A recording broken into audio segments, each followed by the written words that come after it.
Jan Copeland, how are you? Let's see what time it is. 9:59. I am a minute early, so I'll let you guys have time to join, and then we'll get right into it. How you doing today? I hope you're doing fabulous. It's Friday. I love doing these live videos on Friday. If you're with me, say hello. Give me a wave, something in the comments if you would, please. We'll get started. Hi, Wilma. How are you? It's not quite 10 o'clock yet, so we'll just give it a few more minutes, a minute or two, and then we'll get started. Hi, Janie. How are you? I miss you. I miss Winchester. Hi, Micah.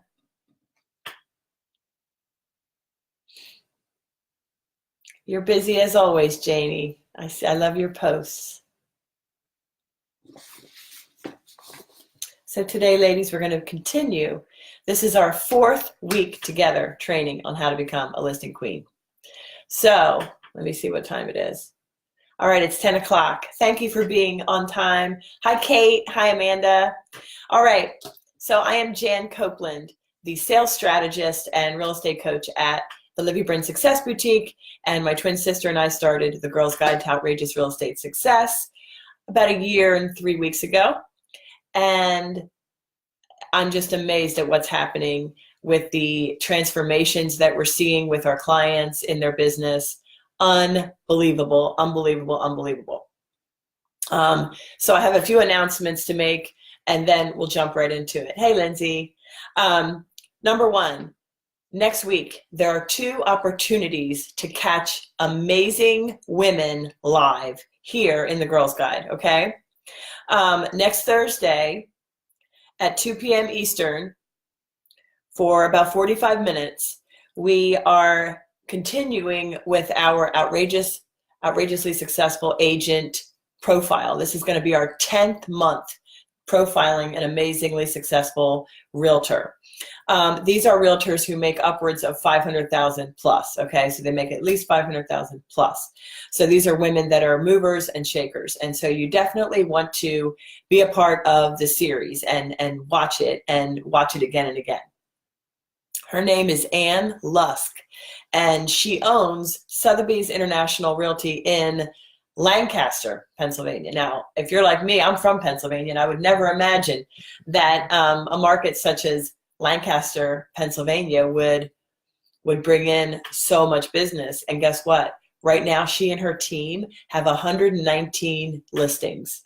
Unbelievable, unbelievable. So you definitely want to tune in next Thursday, the 25th at 2 p.m. And you actually need to register for that. Even though it's a free webinar, we need you to register for that. So what you want to do is you want to go to livybryn.com, and that's livybryn.com/events. Or just go to livybryn.com, click on the events icon, and then scroll down until you see where it says Ann Lusk. And then you click Let Me In, and boom, you'll be let in, and then you'll receive the link to watch. You definitely don't want to miss that. And then next Friday, in addition to me being here at 10 a.m. for our live that I always do, next Friday at 1 p.m. Eastern, we have Jane Bernstein, who is the founder of a company called The Organizing Professionals. And she is in the Philadelphia area, and she was recently named the best of her profession. I don't know the exact title, but she's been seen on CBS News. She's been seen on HGTV, in the New York Times, and she's amazing. And her topic that she's going to share with us is getting organized in times of transition. And, you know, aren't we always in a time of transition? It seems either we're moving or we're doing something dynamically different with our business. And so as entrepreneurs, a lot of times we are in a time of transition. And so we are excited to have Jane Bernstein with us next Friday, 1 p.m. Eastern, as a free webinar for you to watch and learn as we interview her. But again, you need to go to livybryn.com And then once there, click on events and scroll down until you see her name, Jane Bernstein, and then click let me in. And then you'll get the link for the webinar. Okay? So 2 amazing opportunities for you next week. All right. You know, we've been together. This is our 4th week together. And so I'm doing these little mini series for becoming a listing queen so that you can kind of get to know me and I can get to know you, because it's so amazing how many people will message me after in a private message or text me or call me, because I give my cell phone number, and I'll do that in a few minutes, to really hear how this is helping you. So it is my passion and my sister's passion to help you. So I'm glad that this is doing just that. We've already covered mindset in our first week. Then we covered knowing your market, the importance of knowing your market. I can't tell you how important that is. When someone calls from out of town and they say, hey, where do I go for this? Where's the best place for that? Or even if you're showing, have you ever shown a buyer properties and you get lost? Oh my gosh, how embarrassing is that? This is supposed to be your market and you're getting lost, okay? So no, unacceptable when you want to be a listing queen. So you got to know your market. And then we talked about the winning touch plan last week. And this week we're going to talk about getting your tribe together and the importance of that.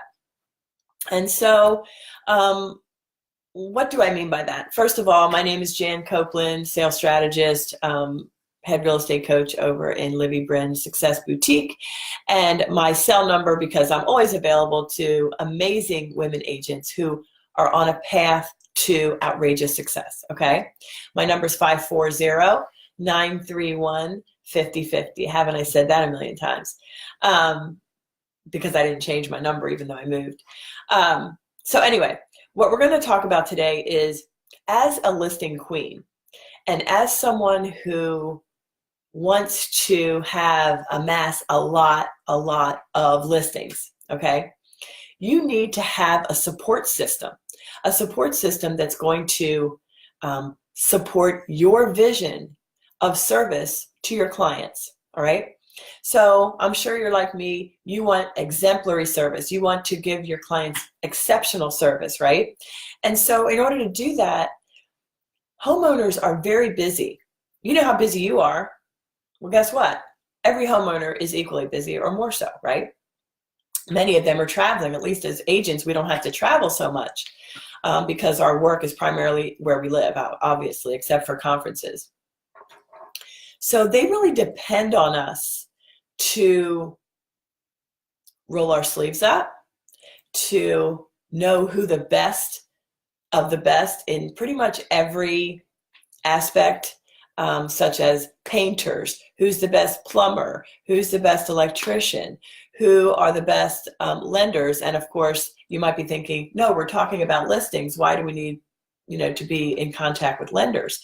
But in actuality, it's very good to have your lenders with you when you do listing, not with you, but like as a part of your team and your tribe, because when a property isn't moving, or if a property is a certain price point that you want to know, what would a monthly mortgage payment be on this kind of house? And you want to include that on your flyer. So that's why you need the lender, the amazing lender partners who will think creatively to get a house sold for you, okay, or with you as a team. That's the point. So I'm calling it my tribe that you want to get together. And so I'm going to give you a couple different stories of how my tribe helped me be successful as an agent and as a team leader. Number one, in the state of Virginia, where I did real estate with my team before coming over to be a full-time coach, we use attorneys or closing companies or title companies. And when I began in the industry as a realtor, there was a woman, Jennifer Sacco, who started her title business.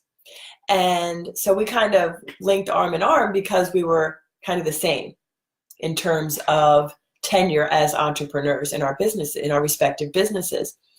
And over the years, I cannot tell you how many deals Jennifer saved because of her commitment to me and my clients, because of her amazing creativity, and really, she was on my team, meaning she had my back.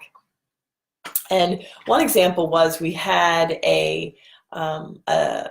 I mean, she helped me in so many ways, but we had a very difficult seller who didn't want to show up for closing, and at the last, the 11th hour, we suddenly had some kind of lien on the home and all kinds of craziness, and they were going through a divorce, and so the poor wife, who was kind of my primary contact, was so beside herself. It was insane. And because she chose me as the realtor, and the court ordered her to do so, that she had that autonomy to choose, he didn't really want to talk to me.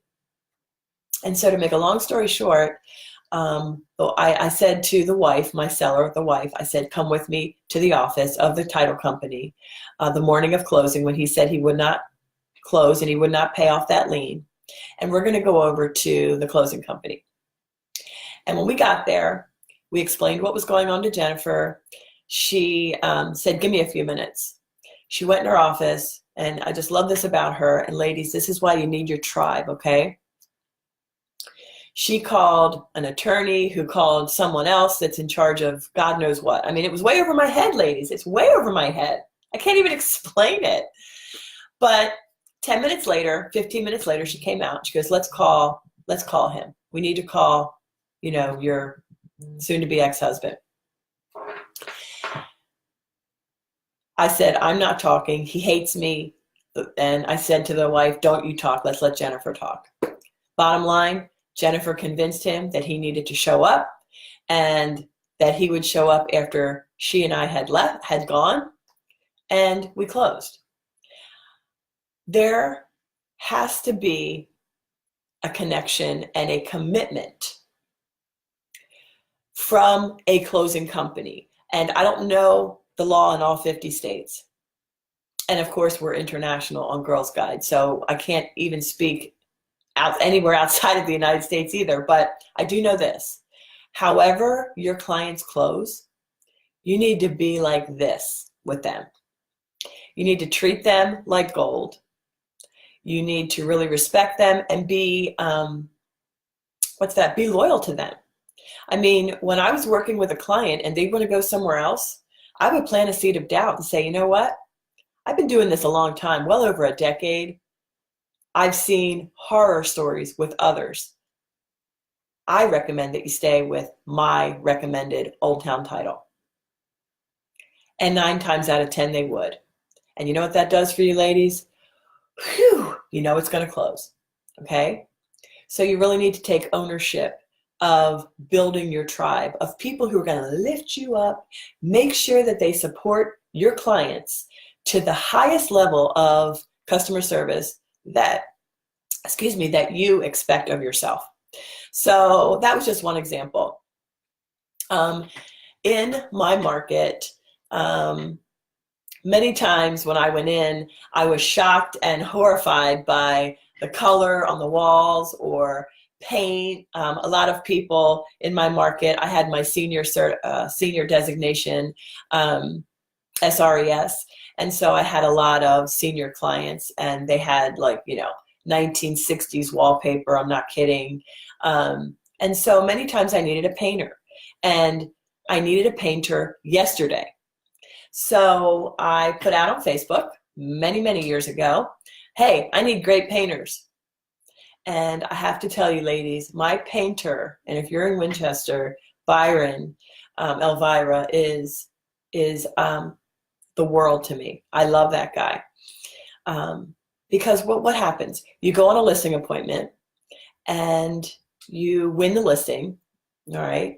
I won 97% of my listing appointments.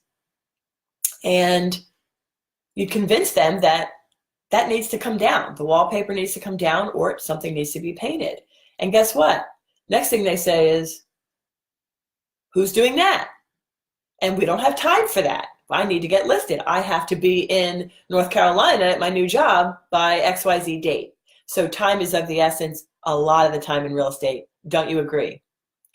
So I had a relationship with my painter where I would be able to text him, and within 5 or 6 hours, he would drop what he was doing and come and give the estimate, and then he would fit me in. He would fit my clients in.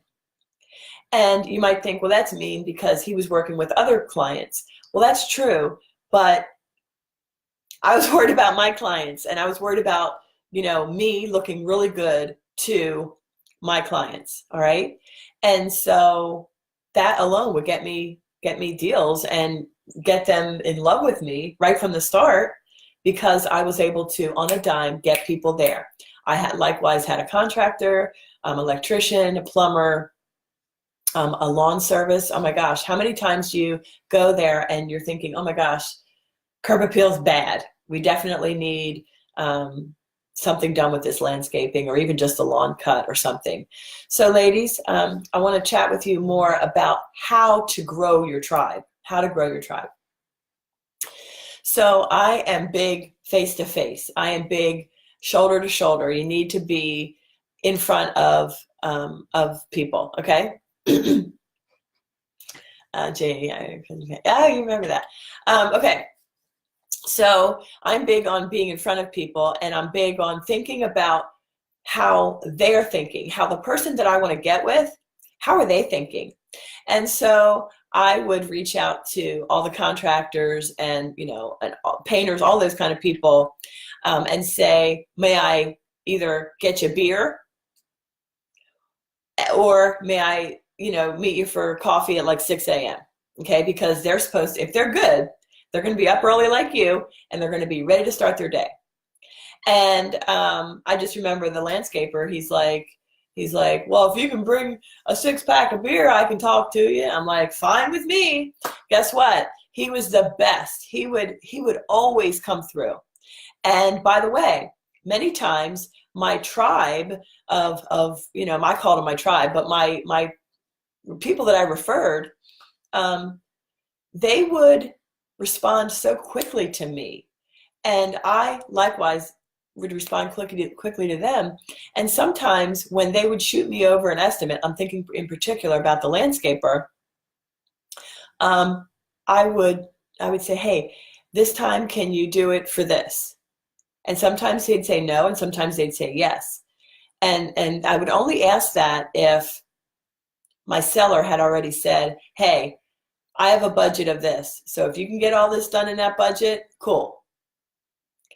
And so, yes, I would get to that level of detail because I wanted to manage the timeline, because I wanted the listing ASAP so I could keep my listings flowing, right? I wanted it fast. And if they're already busy, it might take them 2 or 3 days to even get in touch with them, and then another 2 or 3 days to get the estimate. And then, it's just, I liked managing the process, and I enjoyed it. So it becomes a really close relationship, such that, how everyone talks about a VIP party for in real estate, and I would do 2 a year. I believe in it wholeheartedly. Well, guess what? I would have my tribe there, and I invited them. They all didn't come, but I would invite them. And during the VIP event, when most of the people were there, I would put them on a pedestal, and I would say, I have to introduce you to the most amazing painter here, Byron Elvira. I have to introduce you to the best electrician here, whatever, the best plumber, the best contractor. And quite frankly, many times the people of my tribe helped offset my expenses for the VIP event. And so the VIP event would either be free or very inexpensive, because they were happy to either give door prizes or to, be the coffee sponsor or the champagne sponsor or the food sponsor at the VIP events. So you can see that there's a weaving, and there is a genuine caring of going back and forth between you and your tribe. In front of clients, you can call them your team. Because think about it. They are your team. You're their team. They count on you for income. You count on them to do their job with excellence so that likewise you can make some income. So it's just a really nice marriage. And some people might say, well, I don't have enough listings to even worry about getting a tribe together. And ladies, that is the wrong way to think about things. The right way to think about things is setting everything up for outrageous success and then go. Because ladies, next Friday, I'm going to share with you lead gen ideas, okay? And there's no magic pill, so if you're like, oh my gosh, she's going to tell us a magic pill. No, but guess what? I'm going to share with you what worked for me to get leads and what has worked for my clients to get leads. And so the beauty of the Girls Guide to Outrageous Success Facebook group is sharing ideas, right? We're always sharing ideas and supporting each other, which is amazing, right?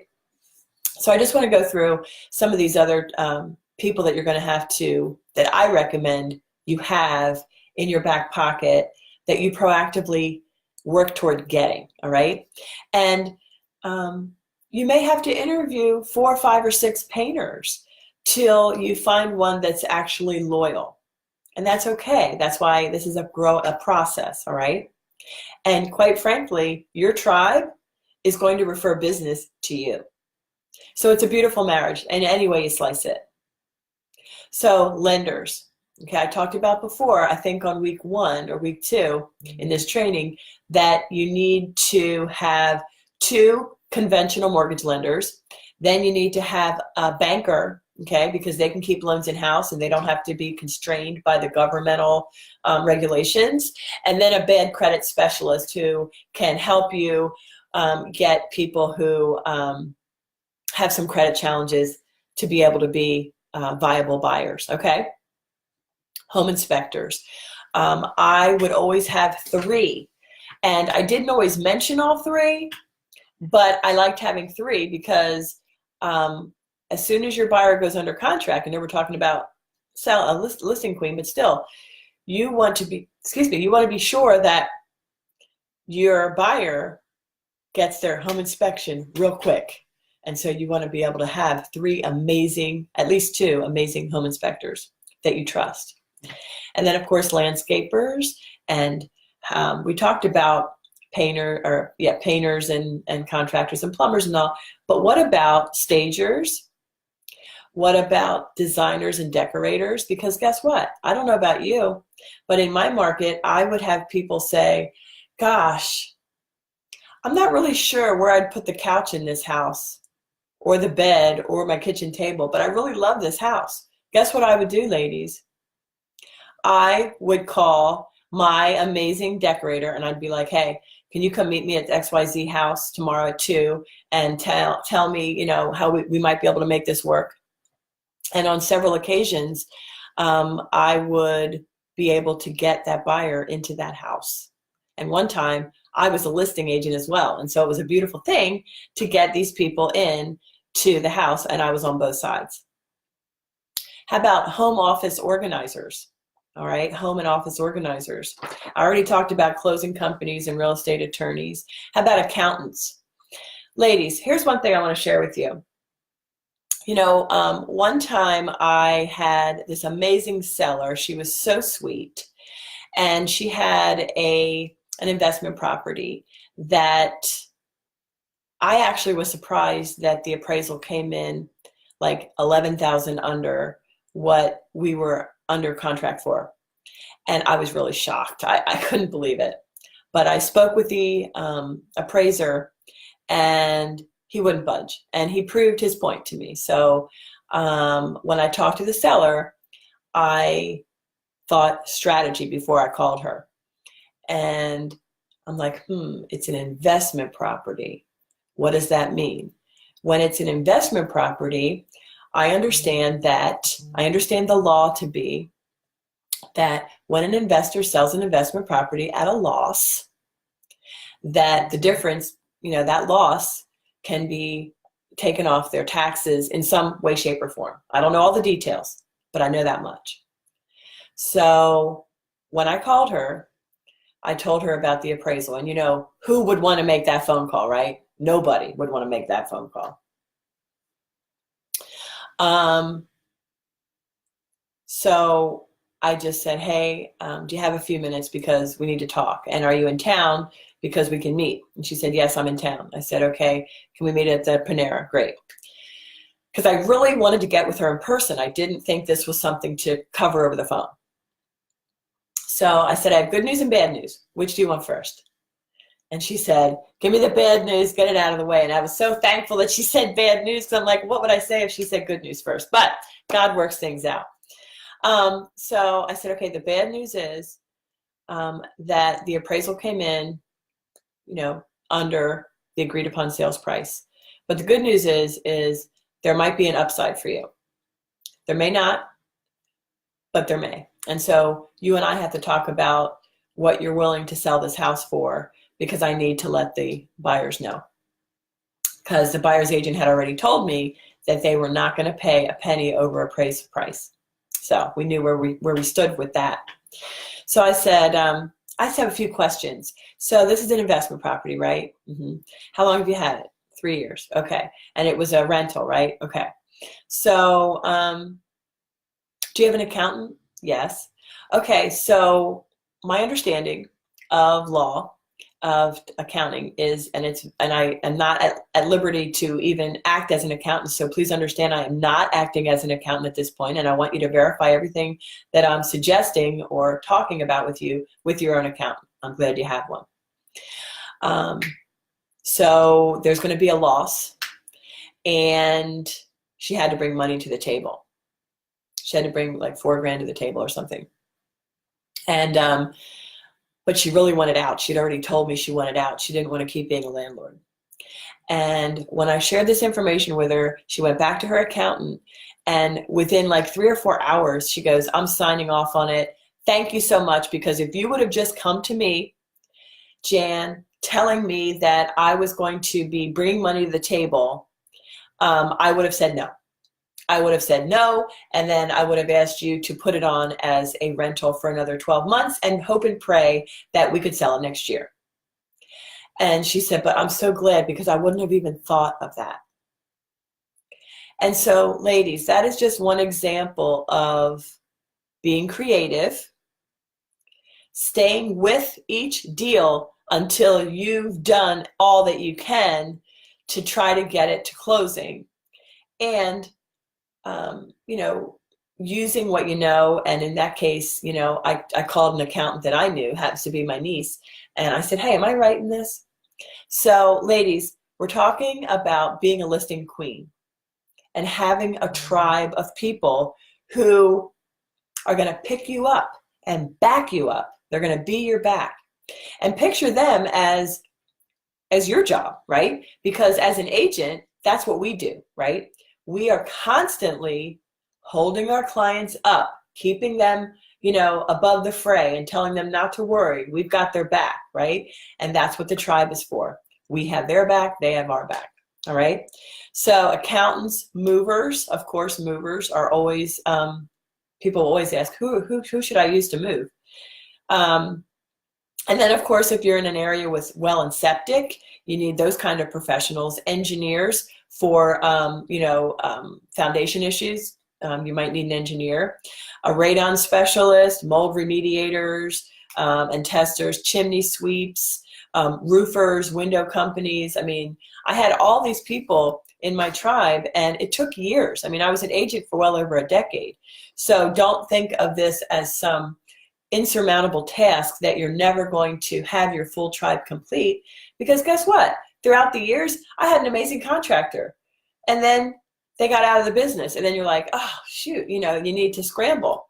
So what I'm trying to do is get you ahead of the curve so that you can be organized and not scramble, all right?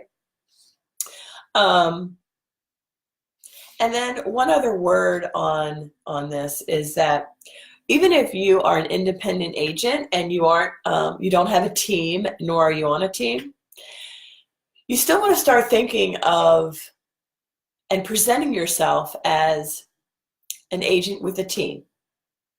Because at least, ladies, to be a true listing queen, you need to have an A-plus photographer, right?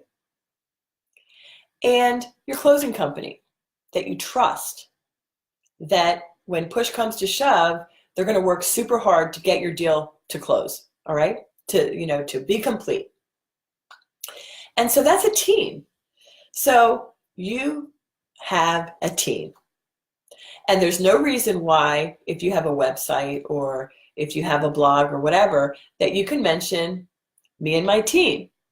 Because if you have a photographer that is your photographer, that knows how you like your pictures, knows how to do your drone, knows how you like to receive the pictures, then you have a team. So not only am I talking about this tribe of people in terms of how they're going to help you and you help them, but as you're talking with clients, whether they be buyers or sellers, you have a team. And you are an entrepreneur, and a successful one at that.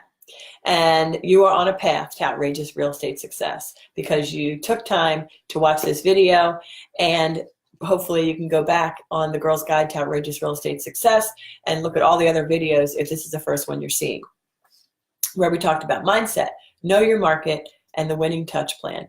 All right. So I have a My Tribe form. If you'd like it, just send me a private message, please. No emails, just send me a private message. It's just easier that way. And I do want to remind you of what's going on next week. Next Thursday, 2 p.m. Eastern, we are continuing with our series of highlighting amazingly successful realtors from across the country. It's our 10th month doing this, ladies, and this is Ann Lusk of Sotheby's International Realty in Lancaster, PA.